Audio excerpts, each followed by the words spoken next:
नमस्कार दोस्तों, मैं दिलजीत सिंह DS STD 1 का स्वागत है। आज हम पढ़ने वाले हैं यहाँ पे सामान्य हिंदी का पेपर है जो यहाँ पे कल हुआ था।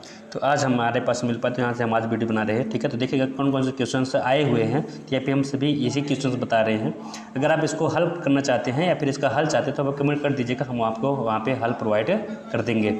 ठीक है, तो यहाँ पे पहला क्वेश्चन है वासुदेव शरण अग्रवाल की कृति है। तो यहाँ पे 4 ऑप्शन दिए हैं, इस 4 ऑप्शन में कौन सा सही है आप कमेंट कर दीजिएगा। ठीक है, अगला क्वेश्चन से यहाँ पे देखिए ख वाला है, निम्नलिखित में से हजारी प्रसाद द्विवेदी की रचना नहीं है। तो यहाँ पे 4 ऑप्शन से इसमें कौन सा नहीं है आपको बताना है। यहाँ पे ग है, निम्नलिखित में से प्रो जी सुंदर रेड्डी की रचना है। तो यहाँ पे 4 ऑप्शन हैं। ठीक है, यहाँ पे घ है, अग्नि की उड़ान पुस्तक की रचना है। यह भी, इसमें भी 4 ऑप्शन हैं। तो 4 ऑप्शन आपको टिक करना है कौन सा सही है। अंगा है, फणीश्वर नाथ रेड्डी की कृति ठुमरी किस विधा की आधारित है, किस विधा पर आधारित है। तो यहाँ पे यात्रा, संस्मरण, उपन्यास, कहानी, रिपोर्टाज, ये सभी के बारे में बताना है। यहाँ पे कौन सा इसमें सही होगा ये हमें बताना है। ठीक है, अब यहाँ पे दूसरा का है, रस कलश किसकी रचना है। तो यहाँ पे रस कलश किसकी रचना है। यहाँ पे 4 ऑप्शन है, भारतेंद्र हरिश्चंद्र, जगन्नाथ रत्नाकर, अयोध्या सिंह उपाध्याय, हरिऔध, चौथा है जयशंकर प्रसाद। ख है, मैथिली शरण गुप्त की काव्यात्मक कृति है। तो यहाँ पे 4 ऑप्शन में यहाँ पे बताना है कौन सा सही है। निम्नलिखित में से जयशंकर प्रसाद की काव्य कृति नहीं है। तो यहाँ पे काव्य कृति का नहीं है, इसमें बताना है कौन सा नहीं है। ठीक है, घ है, सुमित्रानंद पंत के सोवियत लैंड नेहरू पुरस्कार किस कृति पर मिला था। ठीक है, तो यहाँ पे हमें ये बताना है किस कृति पर मिला था। बल्कि अंगा है, निम्नलिखित में से सच्चिदानंद सिन्हा हिरानंद पास्यायन का काव्य संकलन है। तो इसमें पहला पॉइंट है लहर, दूसरा है उर्वशी, तीसरा है गुंजन, चौथा है हरी घास पर क्षण भर। यहाँ पे 4 ऑप्शन में हमें बताना है कि कौन सा सही है। ठीक है, अगला क्वेश्चन है यहाँ पे दूसरा क्वेश्चन कौन सा है, तीसरा है, दिए गए गद्यांशों पर आधारित निम्नलिखित प्रश्नों का उत्तर दीजिए। तो यहाँ पे उत्तर देना है यहाँ पे, और इसका देखिएगा इसमें क्या दिया है। पहला है, भूमि का निर्माण किसने किया और वह कब से है। ठीक है, तो यहाँ पे इस प्रश्न का हमें उत्तर देना है। ख है, पृथ्वी सच्ची अर्थों से किसकी जननी है। ठीक है, तो यहाँ पे इसका क्वेश्चन भी हमें आंसर देना है। यहाँ पे ग है, पार्थिक और औद्योगपांत शब्दों का अर्थ स्पष्ट कीजिए। ठीक है, और यहाँ पे घ है, रेखांकित अंश की व्याख्या कीजिए। तो रेखांकित भाग के करना है हमें व्याख्या करना है। और अंग है, उपयुक्त गद्यांश के पाठ का शीर्ष और लेखक का नाम लिखिए। तो हमें पाठ का नाम और शीर्ष का नाम भी हमें यहाँ पे लिखना है। ठीक है, यहाँ पे घ है, यहाँ पे देखिएगा अगला है जो भगवान बुद्ध ने मार विजय के बाद ये है। अभी देखिए यहाँ पे अथवा करके दिया है, यहाँ पे चाहे ये वाला करिए चाहे ये वाला करिए, अथवा वाले में करके। इसमें भी देखिए पहले का वाला क्वेश्चन है, भगवान बुद्ध के मार विजय के बाद क्या किया। ख है, बोधिसत्वों का शिरोमणि कौन बन गया। ठीक है, घ क्वेश्चन है, बोधिसत्व और अभिसार शब्दों का अर्थ स्पष्ट कीजिए। घ है, रेखांकित अंश की व्याख्या कीजिए। अंगा है, उपयुक्त गद्यांश के पाठ का शीर्षक और लेखक नाम लिखिए। ठीक है, तो यहाँ पे सभी ऑप्शन हैं। चौथा क्वेश्चन है, देखिए दिए गए पद्यांश पर आधारित निम्नलिखित प्रश्नों के उत्तर दीजिए। तो यहाँ पे हमें पद्यांश का निम्नलिखित के उत्तर देने हैं। का वाले है, संदेश प्रेषिका ने नवजलद से कंज से नेत्र वाले शब्द किसके लिए प्रयोग किया गया है। ख है, मधुवन जाकर किसने कोई संदेश नहीं भेजा।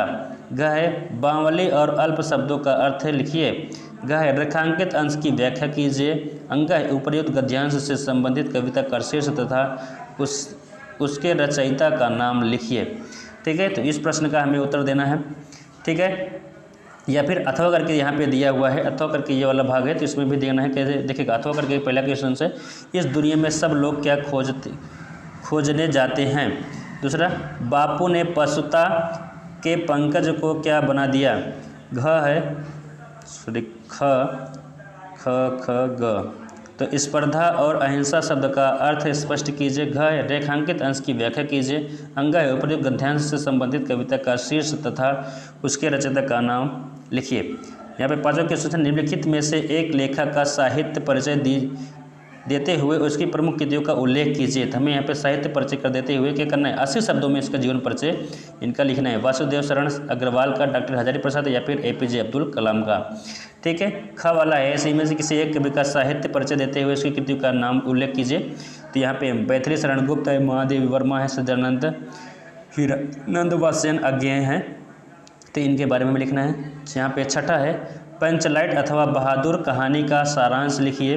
अधिकतम शब्द कितने होने चाहिए, 80 शब्द होने चाहिए। या फिर ध्रुव यात्रा अथवा बहादुर कहानी के उद्देश्य पर प्रकाश डालिए। ये सभी क्वेश्चन हैं 6 नंबर का। सातवां है, स्वपठित खंड काव्य के आधार पर किसी एक खंड के एक प्रश्न का उत्तर दीजिए। ख है, यहाँ पे मुक्ति यज्ञ खंड काव्य के नायक का चित्रण कीजिए। या फिर मुक्ति यज्ञ खंड काव्य के आधार पर द्वितीय विश्व युद्ध की कथा वस्तु लीजिए। ख है, सत्य की जीत खंड काव्य के आधार पर दुर्योधन का चित्रण। या फिर सत्य की जीत खंड काव्य की कथा वस्तु लिखिए। ये सभी क्वेश्चन है 7 नंबर के। ठीक है, अब यहाँ पे ख ग अंगा च ये सभी हैं। तो यहाँ पे 8वां क्वेश्चन है, दिए गए संस्कृत गद्यांशों में से किसी एक का संदर्भ हिंदी में अनुवाद कीजिए। तो यहाँ पे संस्कृत में दिया हुआ है, तो इसका हिंदी में अनुवाद करना है। ठीक है, तो संस्कृतस्य साहित्यम सरसः, ये इसका क्या करना है, हमें हिंदी में अनुवाद करना है पूरे इसको पढ़ करके। ठीक है, और इसका संदर्भ साहित्य क्या करना है, हमें इसका व्याख्या करना है।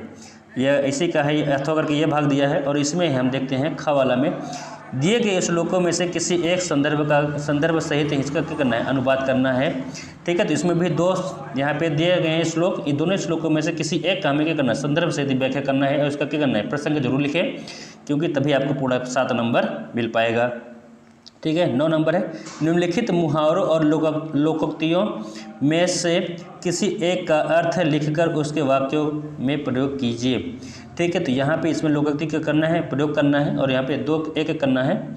ठीक है, चलिए देखिएगा। पहला का है, अधचल गगरी छलकत जाए। ख है, कलई खुलना। नंबर घ है, पानी पानी होना।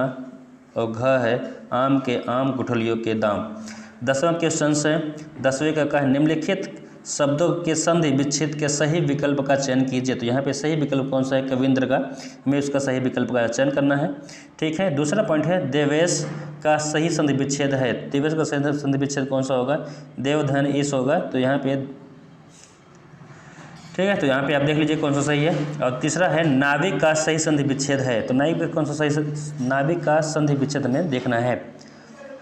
यहाँ पे इसी का 9वें का ख है, तो निम्नलिखित शब्दों के विभक्ति और वचन के अनुसार सही चयन कीजिए। तो आत्मनो शब्द की विभक्ति का चयन वचन है, तो किस वचन का है और कौन सी विभक्ति है, तो यहाँ पे हमें इसको चयन करना है।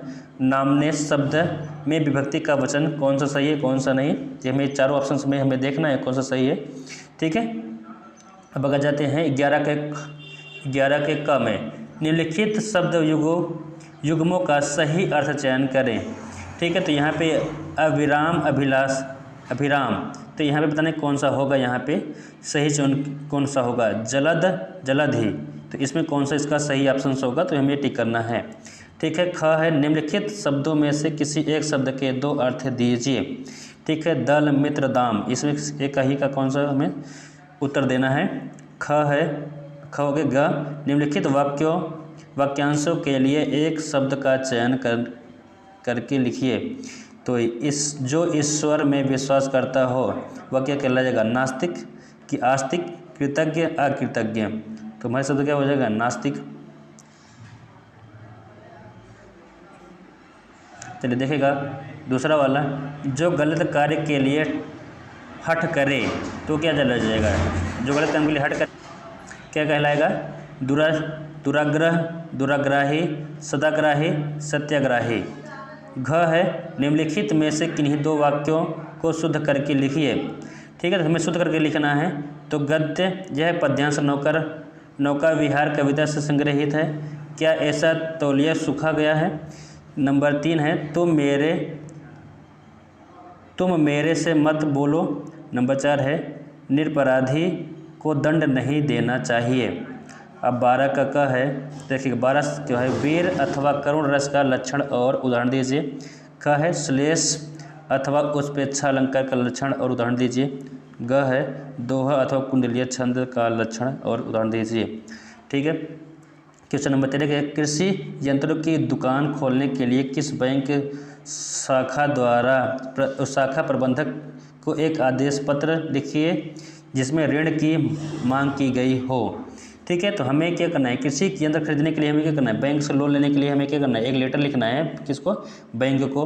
ठीक है, यहाँ पे तीसरा है 13वां के बाद दूसरा अथवा करके दिया है, तो नैतिक लिपिक के पद पर अपनी नियुक्ति के लिए किसी विद्यालय के प्रबंधक को एक आवेदन पत्र लिखिए। ठीक है, ये 13 नंबर का क्वेश्चन है। 14 नंबर देखिएगा, लास्ट क्वेश्चन है ये, निम्नलिखित विषयों में से एक पर अपनी भाषा शैली पर निबंध लिखिए।